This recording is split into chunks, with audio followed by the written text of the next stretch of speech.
guys! Welcome back again to my YouTube channel. Nandito ako ngayon sa bus stop. Naiwan kasi ako ng kanina, ng bus kanina. Oh my god. Kaya ayun, naghintay ako ng almost 28 minutes. Ayaw ko kasi maglakad. Ay, sakto, nakipag-checkan ako kala ate doon sa loob habang nag-iintay ng bus kasi inintay din nila yung sundo nila. Bali, sila kasi landed immigrant na daw sila dito. Yun nga yung iniisip daw namin ni Marvin, if ever nga, baka i-apply namin yun, pero dapat skilled si Marvin para makapag-apply nun. Tsaka malaking pera din ata ang kailangan dun pag landed immigrant ka daw. Kaya saka na lang namin isipin yan kapag meron na kaming pera. Isipin muna namin yung paglilipat namin. Tapos nasabi ko pala Ate Lulu na nakakuha na kami ng lilipatan. Tapos natutuwa si Ate Lulu kasi mas maganda nga daw yun. Mas maganda nga daw yun dahil nga may sarili na daw kami. Siyempre, mas maganda daw nga yun yung solo, di ba? Tapos sabi pa nga tinanong nila ate kung magkano, sabi ko 1.4. Tapos okay na daw yun, 1.4. Tapos sabi ni ate Lorna, okay, 1.4, sobrang mura na nun. Pihira ka na makukuha ng basement na sa iyo lamang ng 1.4. Kasi nga yung mga basement ngayon nasa 1.8, mga 2,000. Tapos yung sarili namin ng washroom, kitchen, may sala pa kami, di ba guys? Ang ganda. So nandito na pala yung bus ko guys. Pupunta tayo ngayon sa Scarborough Town. Tapos pupunta tayo sa Dalarama. Titingin ako ng mga ibang pwedeng bilhin para sa paglipat. Nandito na tayo guys sa Scarborough Town. Nakiyat na tayo. Nagugutom ako. Wala na kasi masyadong pagkain sa bahay. Kasi inuubos na nga namin ni Marvin. Ayan guys, bumaba na muna tayo. Kaya naman Chinese New Year, tapos na ba? Ayan, may design dyan. Tayo ay pupuntang Walmart. Ay, hindi, saan ang Dalarama nga pala din? Dito pala ang Dalarama. Magdadalarama muna tayo guys bago tayo mag-IKEA. Ang cute naman, ang ganda na pagkakagawa. Ayan o. Tiga. Tayo. H&M. Magugutom ako. Ano ba yan? Mura kasi sa Dalarama guys ng mga gamit pang bahay. Konti lang naman yung kailangan namin lagayan ng aming sabon. Yung sponge ba? Panghugasin. Tapos yung mga, basta, papakita ko na lang sa inyo guys. Ayan, dito na tayo. Ito. Mga mura kasi dito eh. Ayan, kailangan namin ng ganere. Mahal din pala nito, 3.50. May nakita kasi ako sa ito kulay puti. Gusto ko kasi puti, charing. Kaso plastic eh. Ganda ba plastic? Okay lang bang ayun. Ay, ito, 250 lang. Ayan, stainless guys. Meron kasi sa Amazon guys, isang set na siya. Plastic nga ata yun. Tapos may lalagyan na siya parang ganito. Mura lang. Ano kaya? Doon na lang kami umorder. Order na lang kami doon. Order na ako doon sa kay Marvin. Ay, ito oh. Ayan, kailangan namin to. Alam, paraso to, 3 lang pala to. Kunti. May ganito na kami, may tong na kami galing kay tita Remy noon. Yung pang sabaw. Ayun, kailangan namin ng kutsilyo, guys. Wala nga pala kaming kutsilyong sarili. To, ayan, ito. Ayan, alam, bibiliin kutsilyo. Puro pula, Tapos, ito kailangan ko din to pero wag na, kaya pa naman. Ano pa? Lagay na kutsilyo. Ganda, ang cute ayos ang galing. Kaysa social naman ng stick ng barbecue. Tingnan nyo. Ano to, bukas na. Takip. Ganda rin ito. Hindi naman namin ito kailangan. Tingin pa tayo guys. Ay, maganda to dun sa may sa may lababo yung binubuksan. Magkano ere? 375 isa. Ay, kabayo nalaglag. Ay, ito guys, yung bibilihin ko. $5 to. Ay, ito. Ito yung mga ganyan. Ayan, 250 lang. Ayan ang sasabit. Hindi kaya ito malalaglag. Ayan guys. Lagyan ng sponge siya yung sabon. Pwede na yung ganito siguro. Or ito. Ay, lagayan pala ito ng brush. Ito. Ano nakalagay lang. Dapat nakasabit. Ayan, yung ganyan lang guys. Kahit yung ganito na lang. Oh. Titingnan pa natin kung paano. Ayan guys, kailangan din namin to. Ganito. Walis. Tas daspan. Ay, walang daspan. Ayun, daspan. Ito pala. Masarap ko na pala eh. Grabe guys, ang bilis lang ng araw, no? Magsi St. Patrick na naman. Ayan, no? May mga design na sila dito. Naalala ko lang yung mga kasama namin. Nasa ano na sila eh, nasa Thailand na ata sila. Ito rin guys, kailangan namin ni Marvin. Dalawa na pala to. Di ayos, dalawa na pala yan. Tapos, wala naman kami lamesa doon na ano eh, parang sa kusina. Kasi maliit na kusina lang yung lutuan lang talaga. Ito yung gusto kong sukulay. Magpapapasabay ako nito sa Pilipinas. Para meron akong ganitong sukulay. Masarap sa ulo to eh. Ganito yung ano ko, salamin ko guys sa bahay. Kulay puti. Pero gusto ko nung ganito para may stand. Lalagay ko dun sa lamesa. Kasi diba nga meron na rin akong sariling lamesa. Tingnan ko yung presyo. Ay, $5 tong ganun. Ayan, tasa guys. Dalawa lang. Bibili namin ni Marvin. Kasi kami lang naman eh. Wala kasi kaming sarili. Alam pa, wala kaming tasa. Yun na yun. Puro puti tayo. Team puti. Guys, nandito tayo sa Chatime. Umorder ako ng isang milk tea. Kasi nakakrave na ako. Parang 2 months or 3 months ago pa yung huli kong milk tea. Tagal no. Kasi ang mahal ng milk tea. Kaya bihira lang tayo umorder. Ayan na guys. Papunta naman tayo sa IKEA. Ano ko na yung aking milk tea. Kawawa naman si Marvin, may pasok hanggang 8:30. Kaya hindi siya makatikim ng milk tea. Umorder lang ako ng milk tea kapag kasama ko si Marvin para share kami lagi. Kawawa naman, hindi siya nakakatikim. Eh ngayon, talagang hindi ko na kaya, gusto ko talaga. Guys, nandito ako sa IKEA. Bumili ako nitong hotdog. Dalawa kasi $1 lang, ay mura. Kakainin ko lang. Guys, tingnan yung ilong ko. Pinisa ko yung pimples ko kasi may ano siya. Sinend ko kay Marvin, bumili ako nito. Sabi ko 2.10 lang yung binayaran ko. Sabi ko dito na lang tayo minsan kumain para tayo makamura. Kahit tig-apat pa tayo dyan.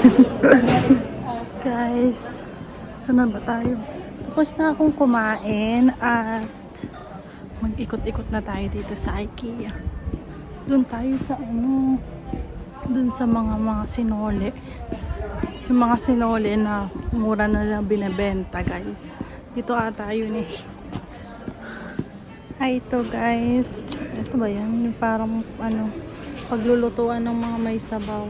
Isang ganyan lang kailangan namin. Meron pa dito. Oo, yung isang ganito lang. Magkano to? Ito lang presyo. Ay ito, ang ganda ng kutsilyo. Ganda yung kutsilyo namin. Ang ganda yung kutsilyo namin sa bahay.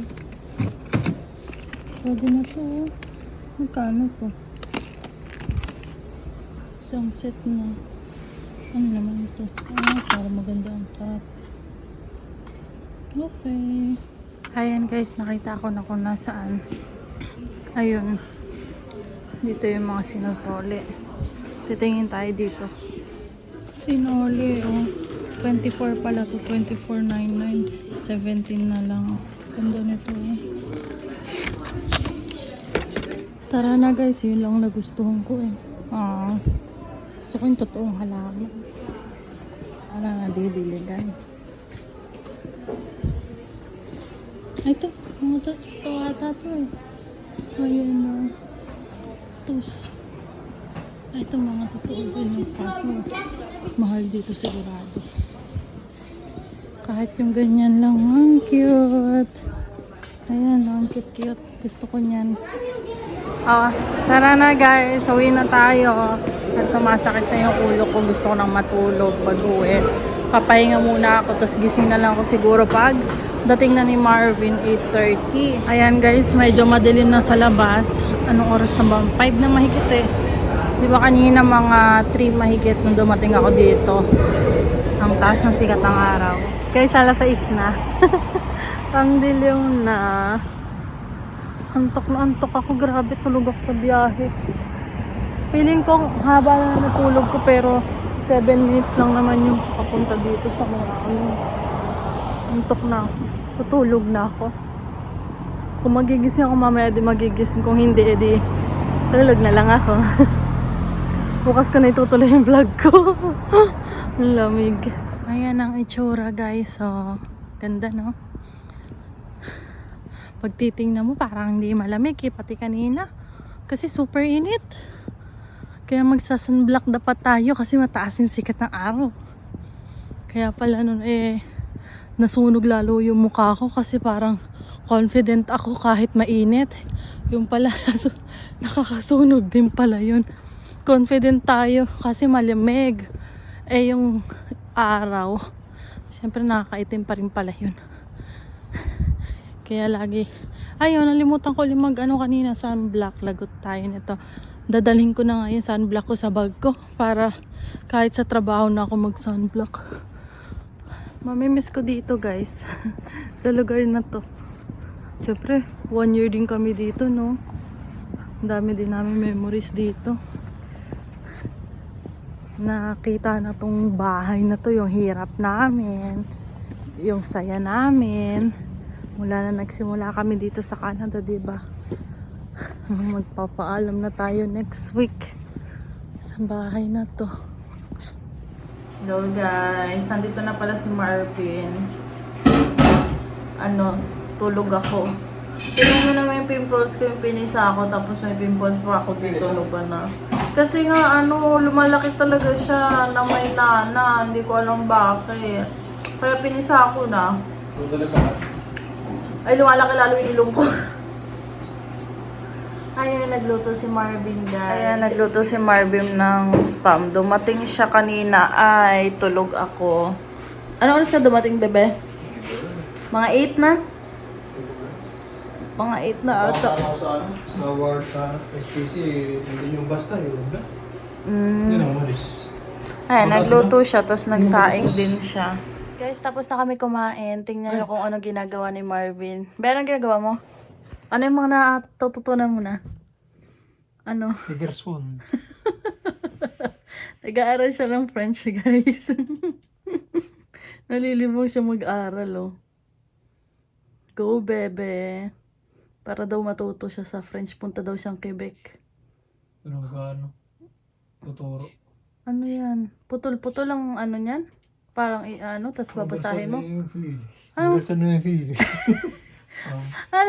Ano naman ng English nun? Nilalagay din? Oo. Basic lang, a boy, girl, and... A boy and a girl? Yun ang meaning nito? Itong and, And, oh. E. Parang elementary ka pala, bebe. Oo, hindi elementary, kinder. Kinder. Jesus FM. I am a woman. Ayaw magpa-istorbo. Huh? Le Cheval. Le Cheval. La fille. Le Fille. Le Cheval. Lucien. Le Chien. Lucien. Name ba yan? Dog. Which of this is the dog? Lucien. Lucian. Ayun, dog. Lucian. Ito, the horse. Horse yan eh. Ito, a girl. A girl. A girl. Lucien. Lucien. Guys, magpapaalam na ako. Tutulog na tayo kasi 4:30 pa yung gising ko. Si Marvin nandun pa rin sa laptop niya at nag-aaral. Ano kayang gagawin natin dito? Si ate. Ayun, tinignan ko pala guys. Meron pala akong tasa na dyan. May nagbili pala ng tasa sa amin. Tapos may mga pinggan na rin pala kami. Kaya no need na bumili. Yan na lang, mga kutsilyo na lang yung mga kulang namin. Saka yung pangluto. Tapos lagay ng ng sabon. Anong sponge ng pangkuskus sa hugas. Tapos ano pa ba? Pag nandun na, doon na lang namin malalaman kung ano yung mga kulang namin ni Marvin. Pero halos madami na naman din kaming gamit na ilalabas na lang namin. Kasi yung iba mga nakatabi dahil nga yung meron namang gamit sa kitchen. Kaya hindi naman namin nagagamit yung mga ibang bigay sa amin. Kaya magagamit na namin pag lumipat kami. Ilang araw na lang. Ang bilis ng araw, no? Ano na ngayon, be? Tuesday? Wednesday na bukas. Tapos mag-Friday na ulit. Sahudan na naman. sahudan. Pero, Lumang. ang sahod natin, pang ano natin syempre may down payment kami. Yung advance at deposit. Lumang. Magbibigay tayo nun. Kaya, ayun. Ano ang ating money. Yun na, naghanap pa rin po kami ng titingin dito sa bahay. Baka po may interesado, may kakilala kayo naghahanap na couple or magnanay. Pero yung magnanay, bata-bata. Ayun, wag naman po yung baby pa. Yung mga ganun siguro. Mga siguro po yung mga nasa elementary na. Ayun, magpapaalam na ako guys. Kasi yun ang sabi sa akin ng landlord namin. Paalam na ako. Don't forget to like and subscribe sa YouTube channel ko. Bye-bye!